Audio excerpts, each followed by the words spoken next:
Last time we talked about the representation of linear time invariant systems through the convolution sum in the discrete time case and the convolution integral in the continuous time case.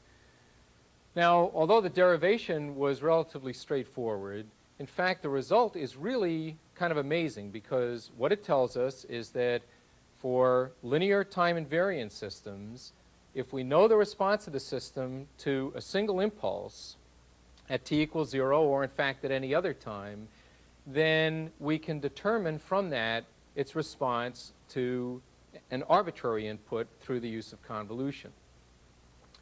Furthermore, what we'll see as the course develops is that, in fact, the class of linear time invariant systems is a very rich class. There are lots of systems that have that property, and in addition, there are lots of very interesting things that you can do with linear time invariant systems. In today's lecture, what I'd like to begin with is focusing on convolution as an algebraic operation, and we'll see that it has a number of algebraic properties that in turn have important implications for linear time invariant systems. Then we'll turn to a discussion of what the characterization of linear time invariant systems through convolution implies in terms of the relationship of various other system properties to the impulse response. Let me begin by reminding you of the basic result that we developed last time, which is the convolution sum in discrete time, as I indicate here, and the convolution integral in continuous time. And what the convolution sum or the convolution integral tells us is how to relate the output to the input and to the system impulse response. And the expression looks basically the same in continuous time and discrete time.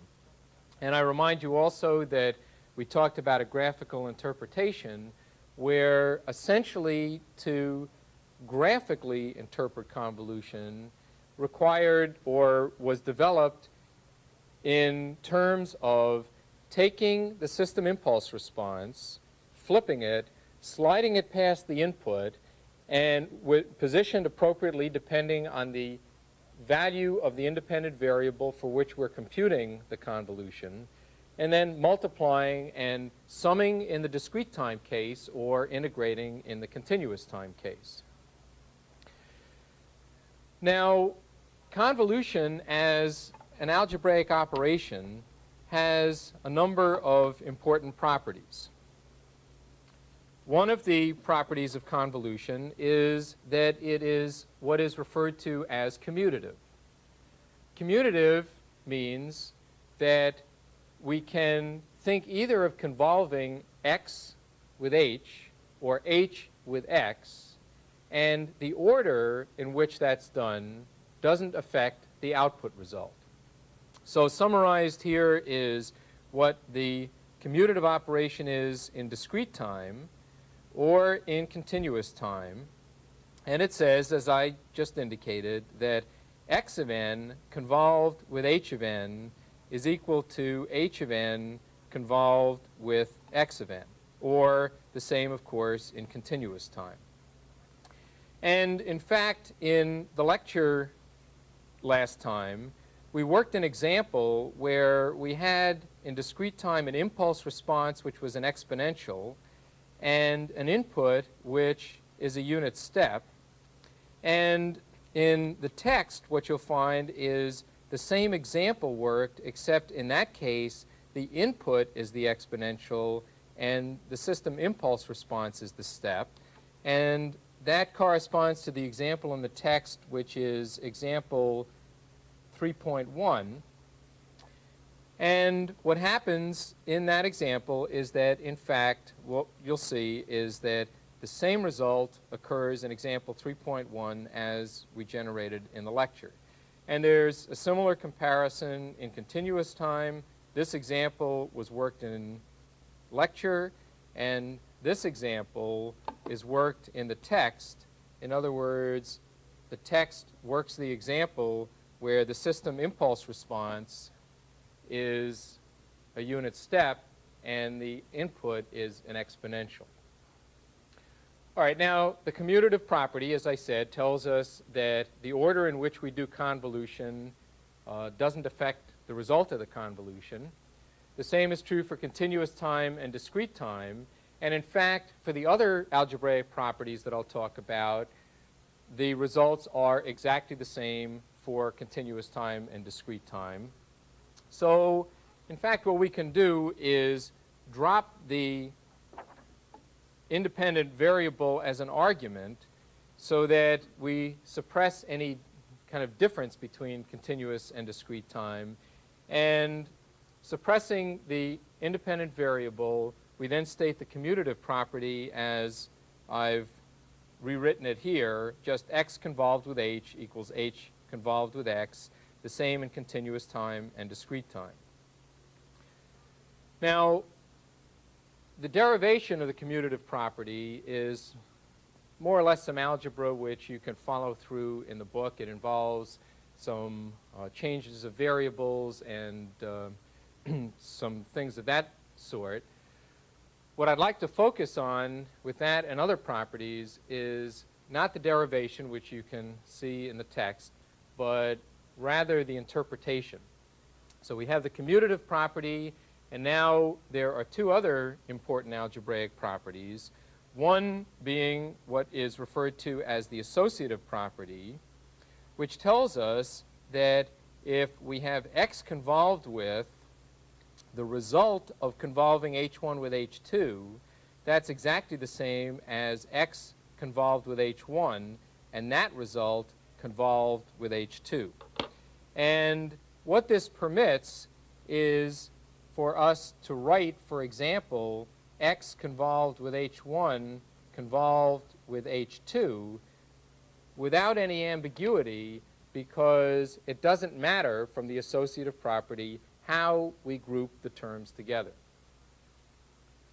The third important property is what is referred to as the distributive property, namely the fact that convolution distributes over addition. And what I mean by that is what I've indicated here on the slide, that if I think of x convolved with the sum of h1 and h2, that's identical to first convolving x with h1, also convolving x with h2, and then adding the two together, and that result will be the same as this result. So convolution is commutative, associative, and it distributes over addition, three very important algebraic properties. And by the way, there are other algebraic operations that have that same property. For example, multiplication of numbers is likewise commutative, associative, and distributive.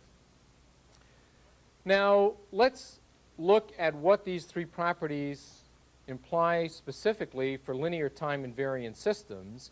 And as we'll see, the implications are both very interesting and very important. Let's begin with the commutative property and consider in particular a system with an impulse response h, and I represent that by simply writing the h inside the box, an input x, and an output then which is x convolved with h. Now, since this operation is commutative, I can write, instead of x convolved with h, I can write h convolved with x, and that would correspond to a system with impulse response x and input h, and output then h convolved with x. So the commutative property tells us that for a linear time invariant system, the system output is independent of which function we call the input and which function we call the impulse response. Kind of amazing, actually. We can interchange the role of input and impulse response, and from an input or from an output point of view, the output or the system doesn't care. Now, furthermore, if we combine the commutative property with the associative property, we get another very interesting result, namely that if we have two linear time invariant systems in cascade, the overall system is independent of the order in which they're cascaded, and in fact, in either case, the cascade can be collapsed into a single system. To see this, let's first consider the cascade of two systems, one with impulse response H1, the other with impulse response H2, and the output of the first system is then X convolved with H1, and then that is the input to the second system, and so the output of that is that result convolved with H2. So this is the result of cascading the two, and now we can use the associative property to rewrite this as X convolved with H1 convolved with H2, where we group these two terms together. And so using the associative property, we now can collapse that into a single system with an input which is X, an impulse response which is H1 convolved with H2, and the output is then X convolved with the result of those two convolved. Next, we can apply the commutative property, and the commutative property says we could write this impulse response that way, or we can write it this way, and since convolution is commutative, the resulting output will be exactly the same, and so these resulting outputs will be exactly the same. And now, once again, we can use the associative property to group these two terms together, and X convolved with H2 corresponds to putting X first through the system H2 and then that output through the system H1. And so finally, applying the associative property again, as I just outlined, we can expand that system back into two systems in cascade with H2 first and H1 second. Okay, well, that involves a certain amount of algebraic manipulation, and that it's not the algebraic manipulation that is important, it's the result that it's important.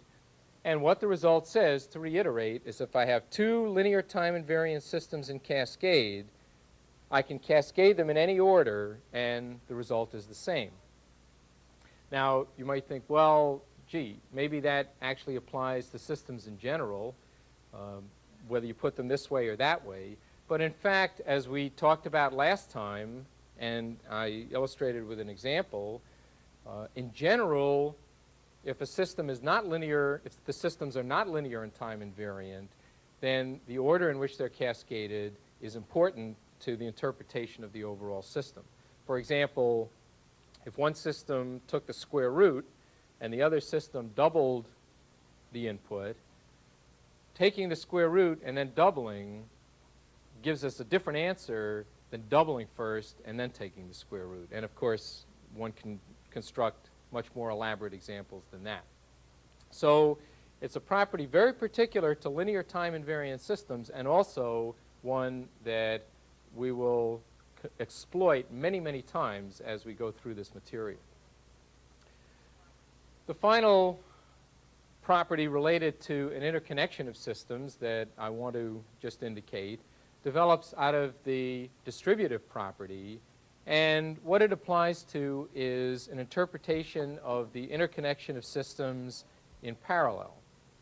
Recall that the parallel combination of systems corresponds, as I indicate here, to a system in which we simultaneously feed the input into H1 and H2, these representing the impulse responses, and then the outputs are summed to form the overall output.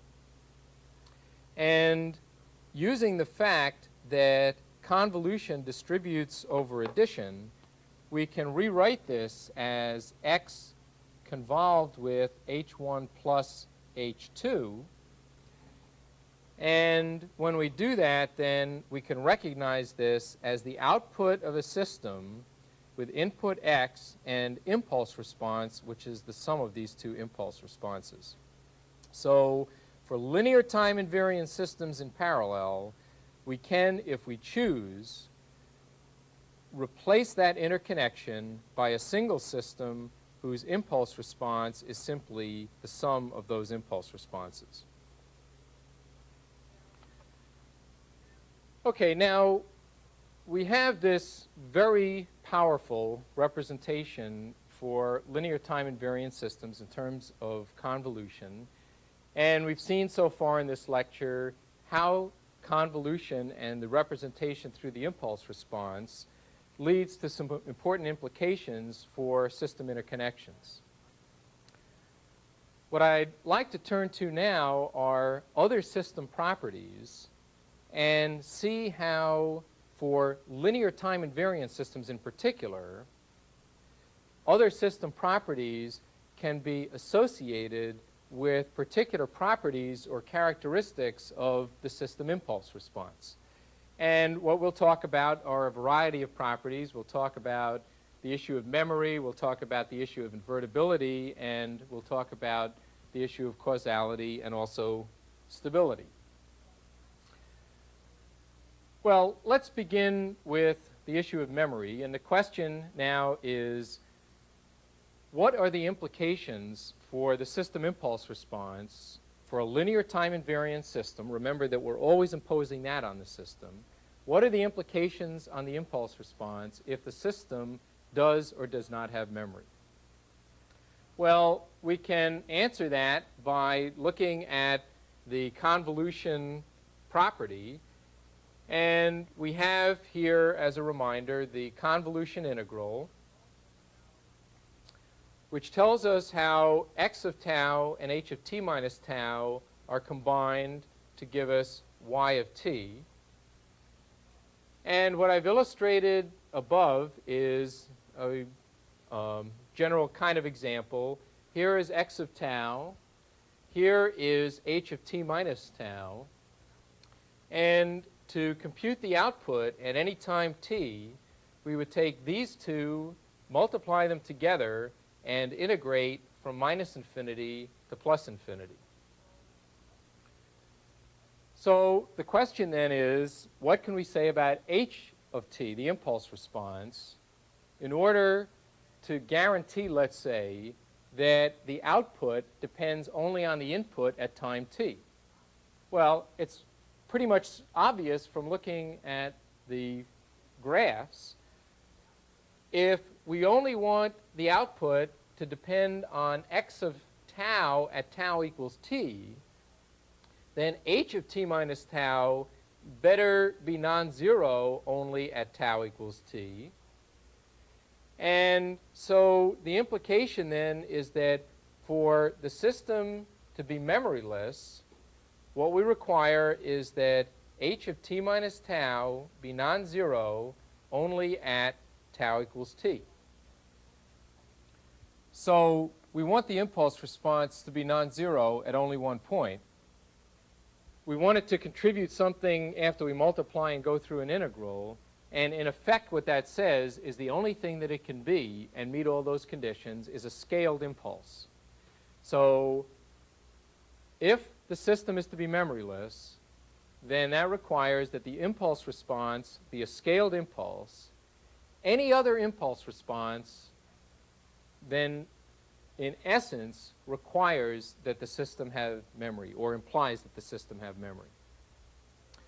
So for the continuous time case, then, memoryless would correspond only to the impulse response being proportional to an impulse. And in the discrete time case, a similar statement, in which case the output is just proportional to the input, again, either in the continuous time or in the discrete time case. All right, now we can turn our attention to the issue of system invertibility and recall that what is meant by invertibility of a system, or the inverse of a system, the inverse of a system is a system which, when we cascade it with the one that we're inquiring about, the overall cascade is the identity system. In other words, the output is equal to the input. So let's consider a system with impulse response H. Input is X, and let's say that the impulse response of the inverse system is H sub I, and the output is Y. Then the output of this system is X convolved with H convolved with H sub I, and we want this to come out equal to X, and what that requires then is that this convolution just simply be equal to an impulse, either in the discrete time case or in the continuous time case. And under those conditions, then, H sub I is equal to the inverse of H. Notationally, by the way, it's often convenient to write, instead of H sub I as the impulse response of the inverse, we'll find it convenient often and more typical to write as the inverse, instead of H sub I, H to the minus 1. And we mean by that the inverse impulse response, and one has to be careful not to misinterpret this as the reciprocal of H of t or H of n. What's meant in this notation is the inverse system. Now, if H sub I is the inverse of H, is H the inverse of H sub I? Well, it seems like that ought to be plausible or perhaps makes sense. The question, if you believe that the answer is yes, is how in fact do you verify that? And I'll leave that to you to think about it. The answer is yes, that if H sub I is the inverse of H, then H is the inverse of H sub I. And the key to showing that is to exploit the fact that when we take these systems and cascade them, we can cascade them in either order. All right, now let's turn to another system property, the property of stability. And again, we can tie that property directly to issues related in particular to the system impulse response. Now, stability is defined as we've chosen to define it, and as I defined it previously, as bounded input, bounded output stability. In other words, for every bounded input, there's a bounded output. What you can show, and I won't go through the algebra here, it's gone through in the book, is that a necessary and sufficient condition for a linear time invariant system to be stable in the bounded input, bounded output sense is that the impulse response be what is referred to as absolutely summable. In other words, if you take the absolute values and sum them over infinite limits, that's finite. Or in the continuous time case, that the impulse response is absolutely integrable. In other words, if you take the absolute values of H of t and integrate, that's finite. And under those conditions, the system is stable. If those conditions are violated, then for sure, as you'll see in the text, the system is unstable. So stability can also be tied to the system impulse response. Now, the next property that I want to talk about is the property of causality. And before I do, what I'd like to do is introduce a peripheral result that we'll then use when we talk about causality, namely what's referred to as the zero input response of a linear system. The basic result, which is a very interesting and useful one, is that for a linear system, and in fact, it's whether it's time invariant or not that this applies, if you put nothing into it, you get nothing out of it.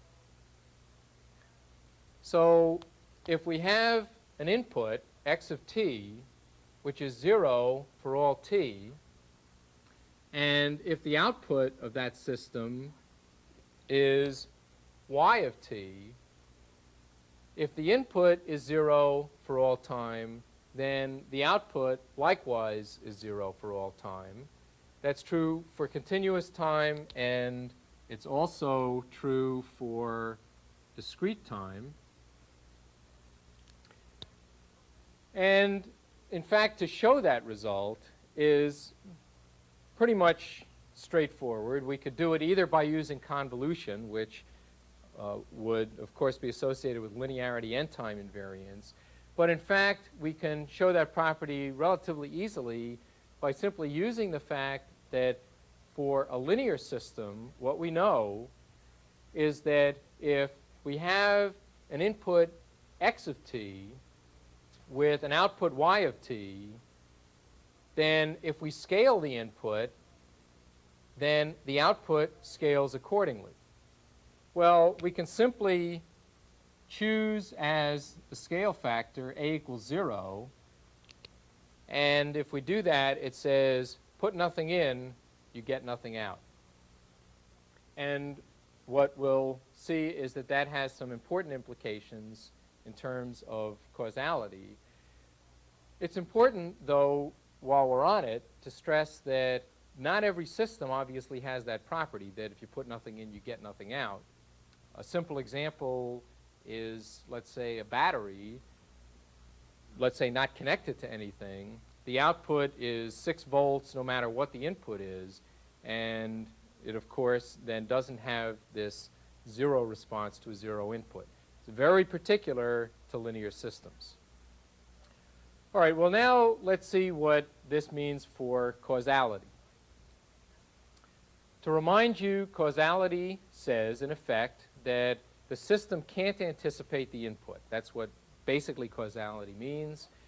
When we talked about it previously, we defined it in a variety of ways, one of which was the statement that if two inputs are identical up until some time, then the outputs must be identical up until the same time. The reason, kind of intuitively, is that if the system is causal, so it can't anticipate the future, it can't anticipate whether these two identical inputs are sometime later going to change from each other or not. So causality in general is simply this statement, either continuous time or discrete time. And now let's look at what that means for a linear system. For a linear system, what that corresponds to, or can be translated to, is a statement that says that if x of t is 0 for t less than t0, then y of t must be 0 for t less than t0 also. And so what that, in effect, says is that the system, for a linear system, to be causal, it must have the property sometimes referred to as initial rest, meaning it doesn't respond until there's some input that happens, that it's initially at rest until the input becomes non-zero. Now, why is this true? Why is this a consequence of causality for linear systems? Well, the reason is we know that if we put nothing in, we get nothing out. If we have an input that's 0 for t less than t0, and the system can't anticipate whether that input is going to change from 0 or not, then the system must generate an output that's 0 up until that time, following the principle that if two inputs are identical up until some time, the outputs must be identical up until the same time. So this basic result for linear systems is essentially a consequence of the statement that for a linear system, 0 in gives us 0 out. Now, that tells us how to interpret how to interpret causality for linear systems. Now let's proceed to linear time invariant systems, and in fact we can carry the point one step further. In particular, a necessary and sufficient condition for causality in the case of linear time invariant systems is that the impulse response be 0 for t less than 0 in the continuous time case, or for n less than 0 in the discrete time case. So for linear time invariant systems, causality is equivalent to the impulse response being 0 up until t or n equal to 0. Now, to show this, it essentially follows by first considering why causality would imply that this is true. And that follows because of the straightforward fact that the impulse itself is 0 for t less than 0. And what we saw is that before is that for any linear system, causality requires that if the input is 0 up until some time, the output must be 0 up until the same time. And so that's showing the result in one direction. To show the result in the other direction, namely to show that if, in fact, the impulse response satisfies that condition, then the system is causal. While I won't work through it in detail, it essentially boils down to recognizing that in the convolution sum or in the convolution integral, if in fact that condition is satisfied on the impulse response, then the upper limit on the sum in the discrete time case changes to n, and in the continuous time case changes to t, and that in effect says that values of the input only from minus infinity up to time n are used in computing y of n, and a similar kind of result for the continuous time case y of t. Okay, so we've seen how the impulse response, or rather how certain system properties in the linear time invariant case can be converted into various requirements on the impulse response of a linear time invariant system, the impulse response being a complete characterization. Let's look at some particular examples just to kind of cement the ideas further. And let's begin with a system that you've seen previously, which is an accumulator. An accumulator, as you recall, has an output y of n, which is the accumulated value of the input from minus infinity up to n. Now, you've seen in the impulse in a previous lecture, or rather in the video course manual for a previous lecture, that an accumulator is a linear time invariant system, and in fact its impulse response is the accumulated values of an impulse, namely the impulse response is equal to a step. So what we want to answer is knowing what that impulse response is, what some properties are of the accumulator. And let's first ask about memory. Well, we recognize that the impulse response is not simply an impulse. In fact, it's a step. And so this implies what? Well, it implies that the system has memory. Second, the impulse response is 0 for n less than 0. That implies that the system is causal. And finally, if we look at the sum of the absolute values of the impulse response from minus infinity to plus infinity, this is a step. If we accumulate those values over infinite limits, then that, in fact, comes out to be infinite. And so what that implies then is that the accumulator is not stable in the bounded input, bounded output sense. Now, I want to turn to some other systems, but while we're on the accumulator, I just want to draw your attention to the fact, which will kind of come up in a variety of ways again later, that we can rewrite the equation for an accumulator, the difference equation, by recognizing that we could, in fact, write the output as the accumulated values up to time n minus 1, and then add on the last value. And in fact, if we do that, this corresponds to y of n minus 1.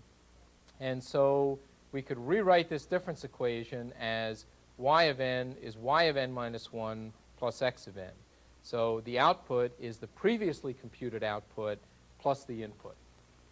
Expressed that way, what that corresponds to is what is called a recursive difference equation.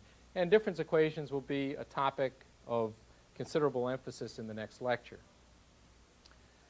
Now, does an accumulator have an inverse? Well, the answer is, in fact, yes. And let's look at what the inverse of the accumulator is. The impulse response of the accumulator is a step. To inquire about its inverse, we inquire about whether there's a system which, when we cascade the accumulator with that system, which I'm calling its inverse, we get an impulse out. Well, let's see. The impulse response of the accumulator is a step. We want to put the step into something and get out an impulse. And in fact, what you recall from the lecture in which we introduced steps and impulses, the impulse is, in fact, the first difference of the unit step. So we have a difference equation that describes for us how the impulse is related to the step. And so if this system does this, the output will be that, an impulse. And so if we think of x2 of n and as the input and y2 of n as the output, then the difference equation for the inverse system is what I've indicated here. And if we want to look at the impulse response of that, we can then inquire as to what the response is with an impulse in. And what develops in a straightforward way then is delta of n, which is our impulse input, minus delta of n minus 1 is equal to the impulse response of the inverse system. So I'll write that as h inverse of n. Now, we have then that the accumulator has an inverse, and this is the inverse. And you can examine issues of memory, stability, causality, etc. What you'll find is that the system has memory, the inverse of the accumulator. It's stable, and it's causal. And it's interesting to note, by the way, that although the accumulator was an unstable system, the inverse of the accumulator is a stable system. In general, if a system is stable, its inverse does not have to be stable, or vice versa, and the same thing with causality. Okay, now there are a number of other examples which, of course, we could discuss. And let me just quickly point to one example, which is a difference equation, as I've indicated here. And as we'll talk about in more detail in our next lecture, where we'll get involved in a fairly detailed discussion of linear constant coefficient difference and differential equations, this falls into that category.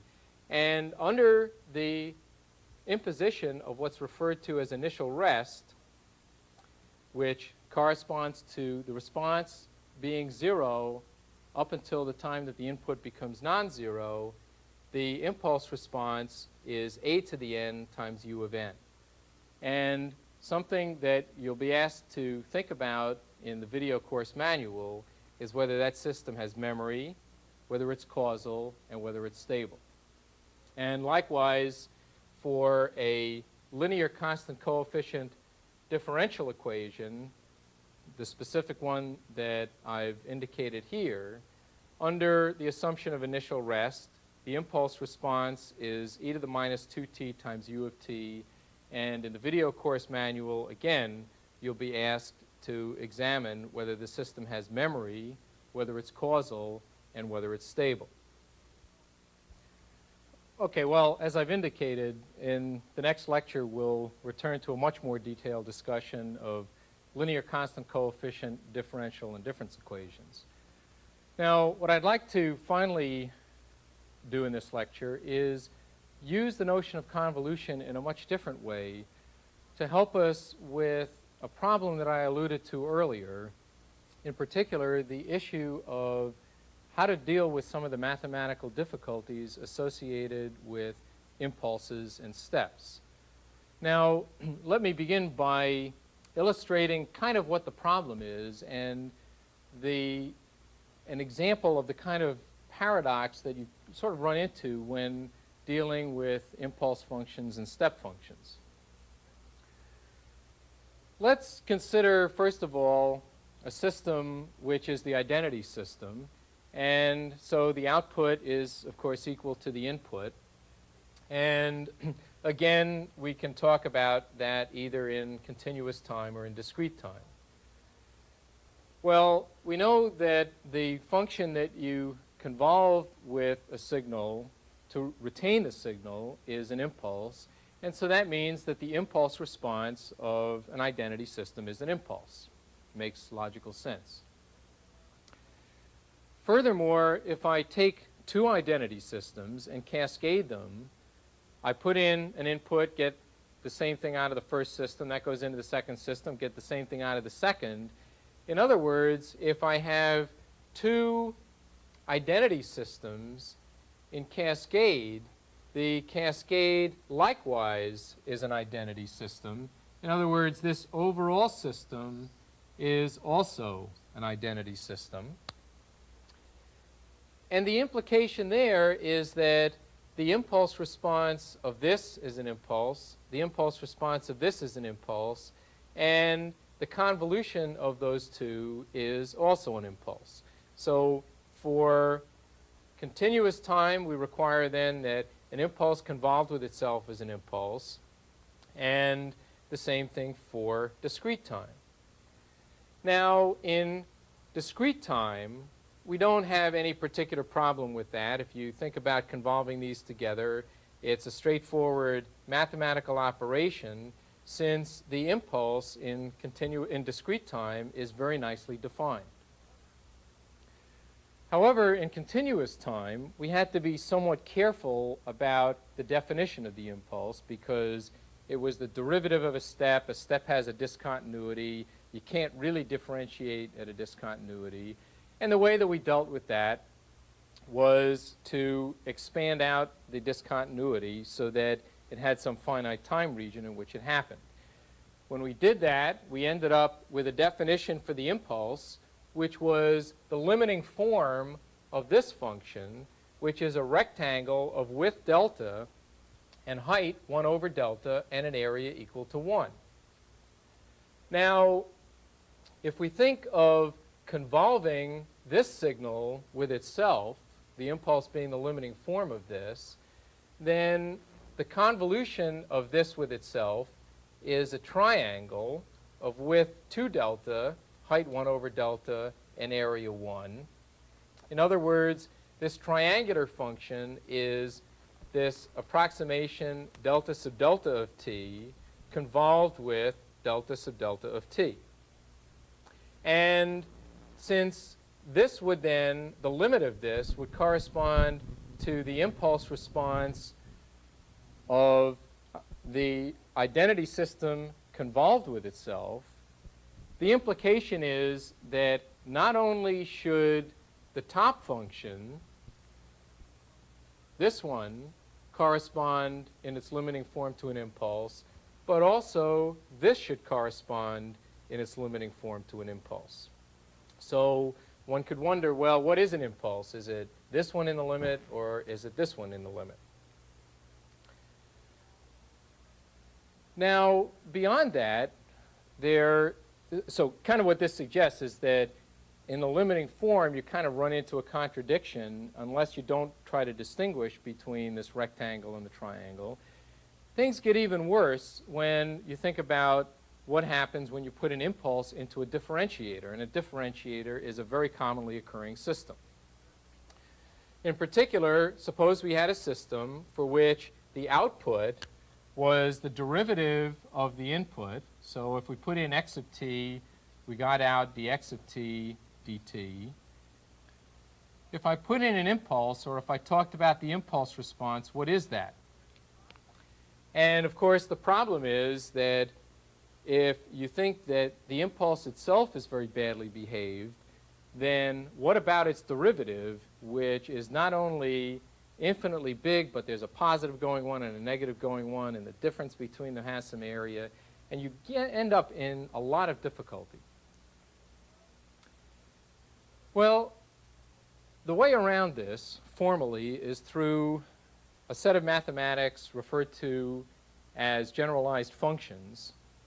We won't be quite that formal, but I'd like to at least suggest what the essence of that formality is, and it really helps us in interpreting the impulses and steps and functions of that type.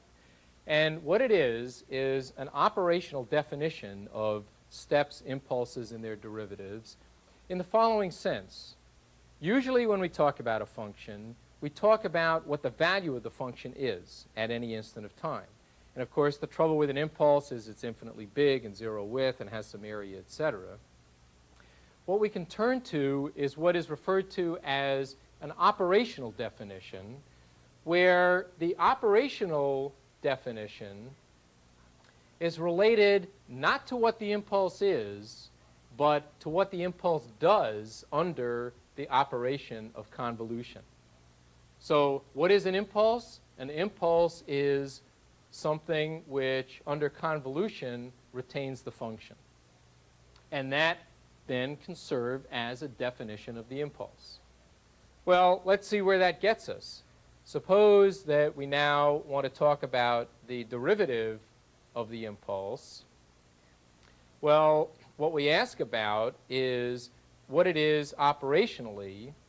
And so if we have a system which is a differentiator, and we inquire about its impulse response, which let's say we define notationally as u sub 1 of t, what's important about this function u sub 1 of t is not what it is at each value of time, but what it does under convolution. What does it do under convolution? Well, the output of the differentiator is the convolution of the input with the impulse response. And so what u sub 1 of t does under convolution is to differentiate. And that is the operational definition. And now, of course, we can think of extending that. Not only would we want to think about differentiating an impulse, but we would also want to think about differentiating the derivative of an impulse. We'll define that as a function u sub 2 of t. U sub 2 of t, because we have this impulse response convolved with this one, is u1 of t convolved with u1 of t. And what is u2 of t operationally? It is the operation such that when you convolve that with x of t, what you get is the second derivative. Okay, now we can carry this further and in fact talk about the result of convolving u1 of t with itself more times. In fact, if we think of the convolution of u1 of t with itself k times, then logically we would define that as u sub k of t. Again, we would interpret that operationally, and the operational definition is through convolution, where this corresponds to u sub k of t being the impulse response of k differentiators in cascade. So what is the operational definition? Well, it's simply that x of t convolved with u sub k of t is the kth derivative of x of t. And this now gives us a set of what are referred to as singularity functions, very badly behaved mathematically in a sense, but as we've seen, reasonably well defined under an operational definition. With k equals 0, incidentally, that's the same as what we have referred to previously as the impulse. So with k equals 0, that's just delta of t. Now, to be complete, we can also go the other way and talk about the impulse response of a string of integrators instead of a string of differentiators. Of course, the impulse response of a single integrator is a unit step. Two integrators together is the integral of a unit step, etc. And that likewise corresponds to a set of what are called singularity functions. In particular, if I take a string of m integrators in cascade, then the impulse response of that is denoted as u sub minus m of t. And for example, with a single integrator, u sub minus 1 of t corresponds to our unit step, as we've talked about previously. U sub minus 2 of t corresponds to a unit ramp, etc. And there is, in fact, a reason for choosing negative values of the argument when going in one direction, here integration, as compared with positive values of the argument when going in the other direction, namely differentiation. In particular, we know that with u sub minus m of t, the operational definition is the mth running integral. And likewise, u sub k of t, so with a positive subscript, has an operational definition which is the derivative. So it's the kth derivative of x of t.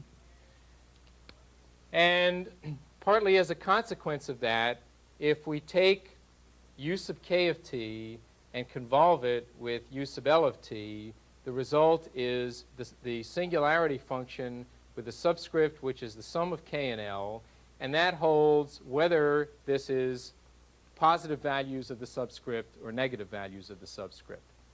So just to summarize this last discussion, we've used an operational definition to talk about derivatives of impulses and integrals of impulses. This led to a set of singularity functions, what are called singularity functions, of which the impulse and the step are two examples. But using an operational definition through convolution allows us to define, at least in an operational sense, these functions that otherwise are very badly behaved. Okay, now in this lecture and previous lectures, for the most part, our discussion has been about linear time invariant systems in fairly general terms. And we've seen a variety of properties, representation through convolution, and properties as they can be associated with the impulse response. In the next lecture, we'll turn our attention to a very important subclass of those systems, namely systems that are describable by linear constant coefficient difference equations in the discrete time case and linear constant coefficient differential equations in the continuous time case. Those classes, while not forming all of the class of linear time invariant systems, are a very important subclass, and we'll focus in on those specifically next time. Thank you.